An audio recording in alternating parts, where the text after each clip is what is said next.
9월 28일 금요일 인천일보 백초 브리핑 시작합니다. 남북 정상이 합의한 2032년 하계올림픽 남북 공동 유치전에 인천이 분산 개최 후보지로 뛰어듭니다. 문화체육관광부는 서울, 평양과 함께 인천을 2032 하계올림픽 남북 공동 개최 후보 도시로 적극 검토 중이라고 밝혔습니다. 한동안 중단됐던 옹진군 성갑도 바닷모래 채취 허용을 둘러싸고 골재협회와 환경단체가 정면 충돌하고 있습니다. 인천시가 바닷모래 채취 허용을 추진하자 환경단체는 인천 앞바다 생태계 파괴 행위라며 반발하고 나섰습니다. 추정 감정가 1,100억 원대에 달하는 연안부두 인천항 제1국제여객터미널이 부동산 시장에 매물로 나옵니다. 내년 말 신국제여객터미널로 이전을 앞두고 공동화 현상을 막기 위해 대지 분할 없이 통매각한다는 게 인천항만공사 입장입니다. 경기도 내 민선단체장 가운데 엄태준 이천시장이 재산 53억 원을 신고해 최고 재력가로 나타났습니다. 반면 정하영 김포시장과 우석재 안성시장은 빚이 더 많은 마이너스 재산을 등록했습니다. 공공 일자리에서 경험을 쌓은 뒤 민간 기업에 취업할 수 있도록 알선해주는 새로운 방식이 도입됩니다. 경기도가 이런 내용의 새로운 경기 징검다리 일자리 사업을 내년부터 시행하기로 했습니다. 김포시 원도심에서 벌어지는 각종 개발 사업 여파로 주민들이 공사 소음에 시달리고 있습니다. 오죽하면 소음 방지 시민감시단을 운영하자는 제안이 김포시 의회에서 공식 거론되고 있을 정도입니다. 이상 인천일보 백초 브리핑이었습니다.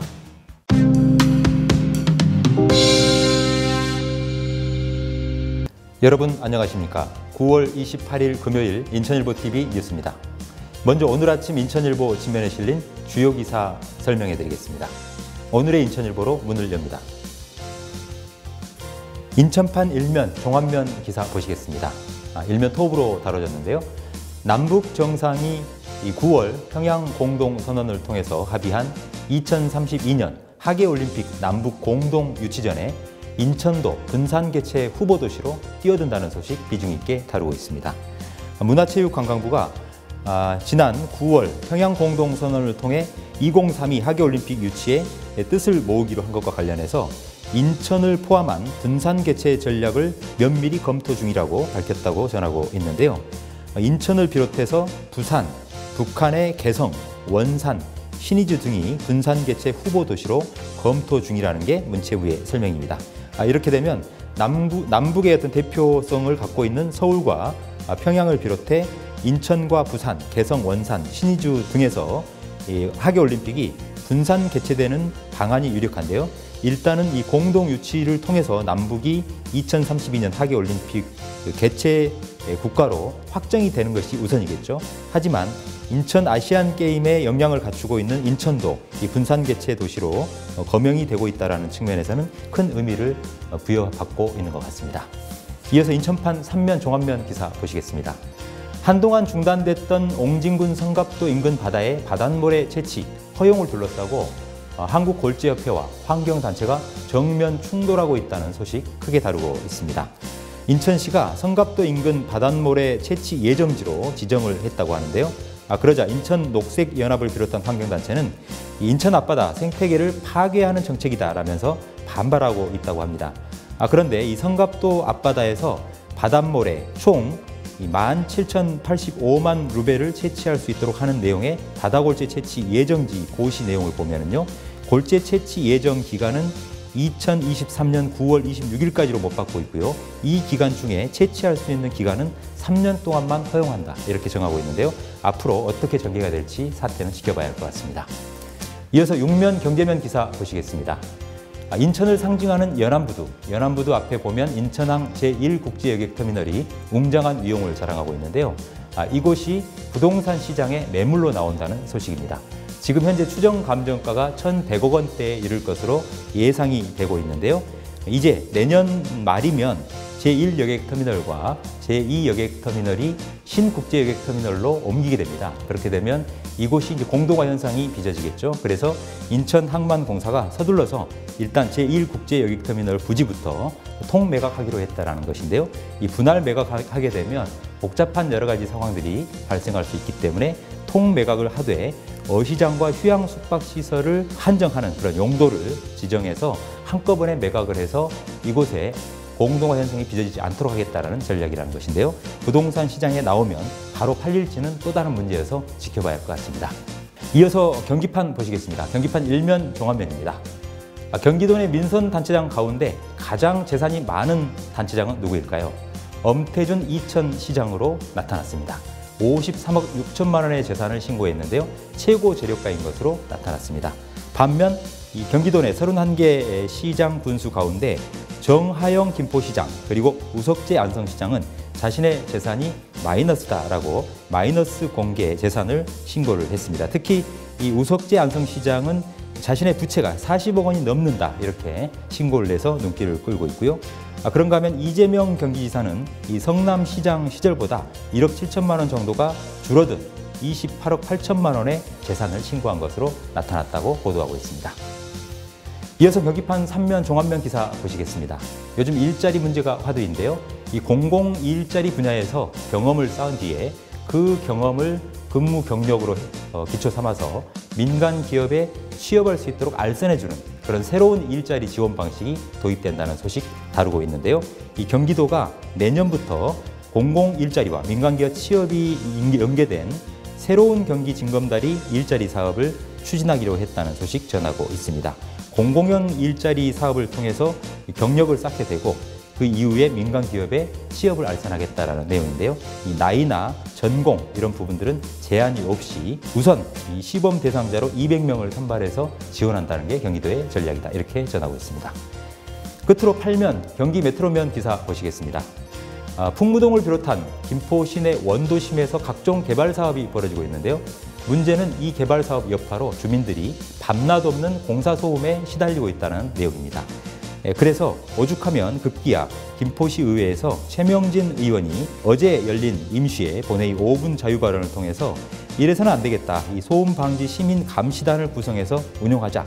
그리고 상시 소음 측정기를 설치하고 소음 신고 포상제도 도입하자. 이렇게 필요성을 역설할 만큼 지역 사회에서는 큰 이슈가 되고 있다. 이렇게 보도하고 있습니다. 인천일보 지면을 소개해드리는 오늘의 인천일보 여기까지입니다.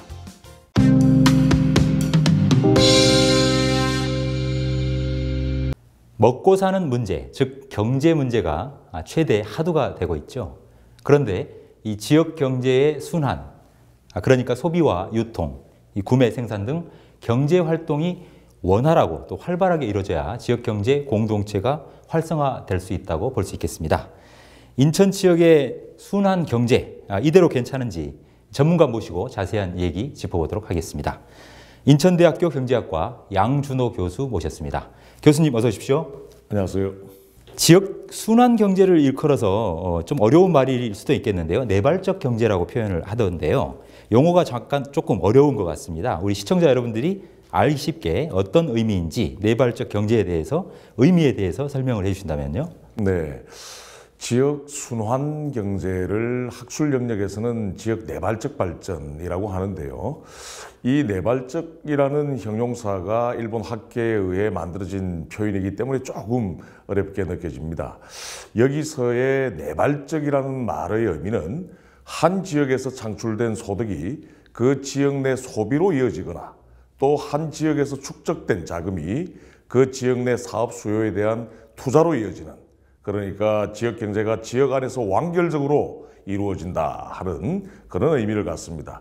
그리고 지역 경제의 성장 또는 발전의 동력을 지역 외부가 아닌 지역 내부에서 찾는, 그러니까 지역 안의 소득이나 자금은 지역 경제 활성화를 위해 그 지역의 소비나 투자의 원천으로 활용되어야 한다는 것을 강조하는 것이 바로 지역 내발적 발전이라 할 수 있겠습니다. 네. 그러니까 쉽게 얘기하자면 지역 내에서 생산 활동들이 이루어지고 거기에서 생산된 부가가치와 부가 다시 재투자가 되는 선순환적 경제 구조를 만드는 거, 이렇게 좀 이해를 해도 비슷합니까? 그렇습니다. 네. 자, 그렇다면 이 대목에서 인천 지역의 경제 구조는 실정인지 이런 부분들에 대해서 우리가 짚고 넘어가야 할 것 같은데요. 어떻게 진단하십니까? 네, 방금 말씀드린 그 지역 경제 내부 순환성이라고 하는 관점에서 볼 때 인천 지역 경제는 매우 불완전한 구조를 보이고 있는 것으로 볼 수가 있겠는데요. 다시 말하자면 인천의 지역 경제가 다른 대도시의 그것에 비해 내부 순환성이 매우 약하다는 것을 지적하지 않을 수 없다는 것입니다. 예를 들어 인천 사람들의 소득이 서울이나 경기도 같은 인근 외부 지역에서의 소비로 흘러나가버리는 비율, 즉 역외 소비율은 무려 52.8%나 되는 전국 최고이고요. 그러니까 인천 사람들 소득의 절반 이상이 인천에서 소비되지 않고 서울 같은 인근 도시에서 소비되고 있다는 것을 알 수 있습니다. 아, 그렇군요. 이를테면 역외 유출이라고 볼 수 있겠는데요. 네. 그렇다면 현재 가장 크게 그 작용하고 있는 인천의 경제 순환의 어려움이라고 해야 할까요? 걸림돌, 장애물은 어떤 것들을 꼽을 수 있습니까? 네, 지역 경제의 성장이라고 하는 것은 그 지역 경제를 자극하는 수요에 의해 결정되는 것인데요. 특히 소비라고 하는 것은 지역의 생산을 늘리고 또 그 과정에서 지역 기업들의 생산성을 높이게 하는 매우 중요한 지역 경제의 수요 요인으로 작용하고 있습니다. 그런데 방금 말씀드린 역외 소비율의 관점에서 말씀드리면 우리 인천 내부에는 지역 경제를 자극하는 가장 중요한 수요 요인이라고 볼 수 있는 소비가 지역 내부에서 돌지 않고 서울 같은 인근 도시를 성장하게 하는 요인으로 작용한다는 것이죠. 인천의 소득이 인천 밖으로 빠져나오고 있다는 이 파행적 사실, 이는 인천의 경제 순환을 매우 어렵게 만들고 있는 것으로 볼 수가 있겠습니다. 네, 인천에서 돈을 벌어서 인근 서울이나 경기도에서 쓰고 있는 구조. 지역 금융의 역외 유출도 심각한 수준이라는 얘기가 들리던데요. 어떤 상태입니까? 예, 그 시중은행, 그러니까 대형은행들 예금의 역외 유출률을 우리나라 대도시, 그러니까 지역별로 보면 인천 지역의 역외 유출이 가장 심한 것으로 나타나고 있습니다. 서울은 시중은행들 자금의 유출은 커녕 대략 20% 정도의 자금 유입이 나타나고 있는데 반해서 인천의 시중은행 자금은 약 80% 이상이 인천 외부로 빠져나가고 있습니다. 인천과 도시 규모가 비슷한 부산과 대구의 시중은행 자금 유출률이 30%와 45% 정도 수준을 보이고 있는데 반해 인천 시중은행 자금 유출은 매우 심각한 수준을 보이고 있다는 것이죠. 또 시중은행과 지역 밀착형 금융기관으로 불리는 여러분들 잘 아시는 신협, 새마을금고와 같은 이런 제2금융권을 합쳐서 보더라도 인천은행 자금의 역외 유출률은 매우 높게 나타나고 있습니다. 부산은 마이너스 수준이고요. 또 대구는 0%를 조금 넘고 있는 반면에 인천의 경우 인천의 시중은행과 지역 밀착형 금융기관 자금 전체의 역외 유출률은 50%가 넘는 수준에 달하고 있습니다. 물론 서울의 경우 마이너스 100%에 가까울 정도로 자금이 크게 유입되고 있고요. 즉 인천의 경우 인천 사람들의 소득으로 시중은행이나 제2금융권에 예금을 해놓는다 하더라도 그 예금이 인천 사람들을 위해 투용자되지 않고 인천 밖의 도시로 흘러나가고 있다는 것을 알 수가 있습니다. 지역 소득뿐만 아니라 지역 자금 흐름의 측면에서 보더라도 인천의 지역 경제가 갖는 자기 완결성은 매우 낮은 수준에 그치고 있음을 알 수 있게 하는 대목입니다. 네, 그래서일까요? 최근 인천시에서 이 내발적 발전 방안 토론회를 개최했는데요. 여기에서 어떤 얘기들이 오고 갔을까요? 네, 인천 지역의 내발적 발전에 관한 토론회에서는 먼저 인천 사람들의 소득이 인천 내 소비로 이어질 수 있도록 하는 것에 초점을 맞췄습니다. 그래서 인천 지역에서만 통용되는 지역 화폐를 정책화하고 또 그 발행량과 유통 속도를 높여야 된다는 주장이 제기되었고요. 그러니까 인천 이외의 서울이나 경기에서는 쓸 수 없는 화폐, 즉 지역 화폐를 우리 인천 시민들이 많이 씀으로써 인천 시민들의 소득이 역내 소비를 거쳐 지역 상점가의 매출로 이어질 수 있도록 하는 정책적 대응의 필요성이 강조되었습니다. 또 하나는요, 은행에서 축적된 자금, 그러니까 인천은행들의 예금이 인천 지역 경제 발전을 위해 투용자 될 수 있도록 하는 정책, 말하자면 인천의 은행들이 인천 지역 내부의 자금 수요에 더욱 적극적으로 대응할 수 있도록 하는 정책들이 필요하다는 주장들이 제기되었습니다. 그렇다면 이 지역 경제에 이런 지적하셨던 악순환을 방지하거나 막기 위해서는 어떤 정책들이 필요하고요? 또 구체적인 무슨 묘한 방법이 무엇일까요? 지역에서 창출된 소득과 지역에서 축적된 자금이 지역 경제를 자극하는 요인으로 작용할 수 있도록 유도해야 합니다. 이를 위해서는 인천 지역 차원의 지역 화폐가 매우 중요한 정책이자 시민적 실천이라고 할 수가 있겠는데요. 여기서 단순히 지역 화폐가 지역 소비자와 상점가를 잇는 수단이 아니라 지역 내부에 있는 기업과 기업 간의 거래를 매개하는 수단으로까지 발전하게 된다면 지역 기업들의 투자, 그러니까 원재료 및 중간재 조달이 관련된 지역 기업들의 매출로 이어질 수 있게 됩니다. 이는 매우 큰 지역경제 파급 효과를 낳게 됩니다. 그리고 인천 지역에서 영업활동을 하는 시중은행이나 제2금융권 같은 지역 밀착형 금융기관들이 지역에서 확보하는 예금의 일정 수준 이상을 그 지역의 자금 수요를 고려해서 투용자할 것을 의무화하는, 예를 들어 그런 의무를 다하지 않는 은행들을 시금고나 구금고로 선정하지 않는 그런 조례 등이 마련되어야 할 것입니다.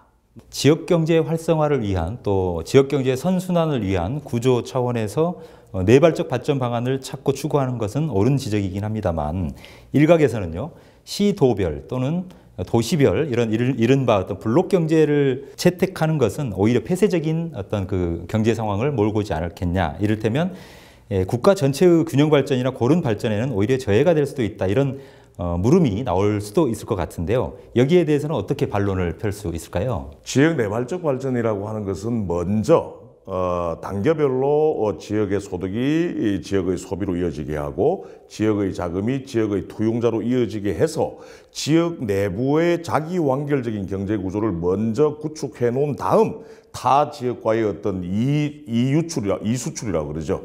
이른바 타 지역과의 경제 거래를 시도하는 것. 그러니까 이른바 단계적으로 이 구분되어 있습니다.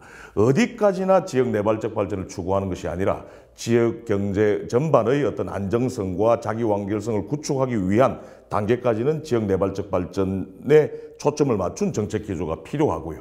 그 이후에는 여러 지역과의 어떤 자유로운 어떤 경제 거래 이런 것들을 추진하게 하는 그런 어떤 단계론이라고 볼 수가 있겠습니다. 네, 일종의 어찌 보면 지역 경제 차원의 어떤 자강론이라고도 볼 수 있겠군요. 그렇습니다. 자기 내성을 길러서 그렇습니다. 전체가 함께 강해질 수 있는. 그렇습니다. 앞으로 인천 시민을 이 주체로 인천의 정체성이 발현될 수 있는 지역 경제 발전 정책에 대해서 조금 더 활발한 대화와 소통 그리고 방향에 대한 제시가 대화가 오가야 되지 않을까 이런 생각이 듭니다. 오늘 말씀 대단히 고맙습니다. 고맙습니다. 네, 인천 지역 순환 경제 이대로 괜찮을까요? 앞으로 보다 활발한 논의와 해법 모색을 통해서 진정으로 인천 지역 경제를 발전시켜 나가는 이 묘안을 찾아보길 기대해 보겠습니다. 오늘 도움 말씀 주신 분 인천대학교 경제학과 양준호 교수님과 함께했습니다.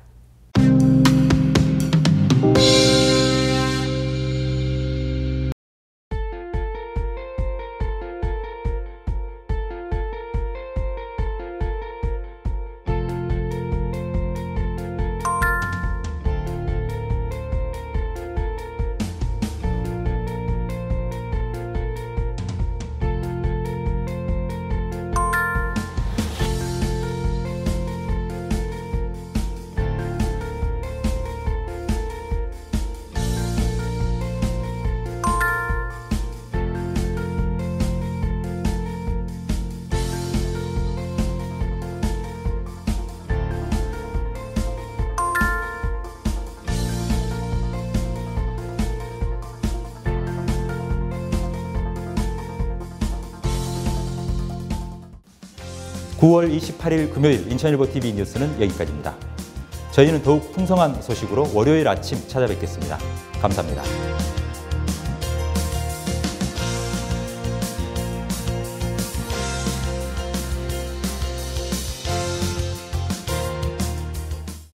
호국 보훈의 상징 인천. 인천일보와 인천시 제향군인회가 호국보훈 인천 문예 동영상 작품 공모전을 엽니다. 참전 보훈수기, 추모 헌시, 동영상 UCC를 10월 18일까지 접수해 시상합니다. 문의전화 032-452-0194 소중한 호국보훈 정신을 기리고자 하는 시민 여러분의 참여를 기다립니다.